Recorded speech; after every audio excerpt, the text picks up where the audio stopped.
এখন তো এসআইআর চালু হয়েছে, চল তো ঠামাকে একটু দেখে আসি আর কাগজপত্রগুলো নিয়ে আসি। সারা বছর দেখার নাম নি, আর এখন এসআইআর চালু হয়েছে এখন দেখা লাগতেছে। ওই ছোটবেলায় তো কোনোদিন নিয়ে যাওনি আমাকে। তুই এই বয়সে বেশি পেকে গেছিস না? আমি একাই যাচ্ছি, তোকে যেতে হবে না।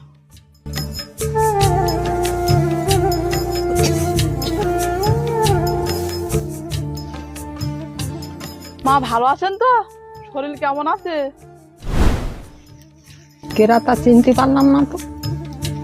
আরে তোমার বৌমা গো, তুমি আমাকে চিনতে পারছো না? আমি জানতাম আমার কাছে একদিন আসতে হবে। ওসব বাদ দাও, তুমি কেমন আছো মা? এখন জিজ্ঞেস করতিস কেমন আছিস? যখন হসপিটালে ছিলাম তখন তো দেখতে আসুনি। মা আমার ভুল হয়ে গেছে, তুমি যদি কাগজপত্র না দাও আমাদের এই দেশ থেকে বের করে দেবে। এই দেশ থেকে বেরিয়ে যা, তোদের মতন মানুষ ভারতবর্ষ থেকে লাভ নেই। ছেলে আমার মস্ত মানুষ, মস্ত অফিসার, মস্ত ফ্ল্যাটে যায় না দেখা এপার